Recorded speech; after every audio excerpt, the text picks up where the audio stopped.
ভাবি, আমি না খুব দুশ্চিন্তার মধ্যে আছি। টিকটকে এত পরিমাণে পরিশ্রম করে যাচ্ছি, তবু আমার কোনো ভিডিওই ভাইরাল হয় না। আমার লাইক পড়ে না, কমেন্ট পড়ে না, শেয়ার পড়ে না। আপনি তো টিকটকে অনেক ভাইরাল, আপনি বলবেন আপনার এত লাইক, কমেন্ট, ফলোয়ারের রহস্যটা কি? আসলে ভাবি আমারও আপনার মতো আগে টিকটকে লাইক পড়তো না, মানুষ ঠিকঠাক মতো সাপোর্ট করতো না। একদিন আমি ভিডিও বানাচ্ছিলাম, আমার গায়ে থেকে ওড়নাটা পড়ে গেল। আমি ভেবেছিলাম ভিডিওটা ডিলিট করে দিব, কিন্তু যেখানে আমার ভিডিওতে 10টা লাইকও পড়তো না, সেখানে 10,000 লাইক পড়ে গেল। তখন আমি বুঝে গেলাম টিকটকে কিভাবে ভিডিও ভাইরাল করতে হয়। তারপরে একদিন আমি আমার জামাটা আমার রানের উপর উঠালাম, আরো লাইক বেড়ে গেল। তারপরে একদিন আমি আমার জামা খুলে গেঞ্জি পরে ভিডিও বানালাম, লাইকের ঠেলায় আমি টিকতে পারলাম না।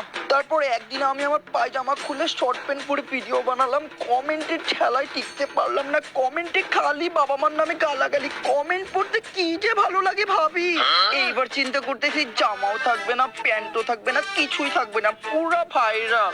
ভাবি, তাহলে আমাকেও একটু ভাইরাল করে দেন। তাহলে ওনা পালান জামা কাপড় খুলে এই ভিডিওটা আমরা দুইজন একসাথেই বানাই। টিকটকে এই ভিডিওটা ভাইরাল হোক বা না হোক, মেসেঞ্জারের গ্রুপে গ্রুপে এই ভিডিও লিংক গ্যারান্টি ভাইরাল হবে। আস্তাগফিরুল্লাহ।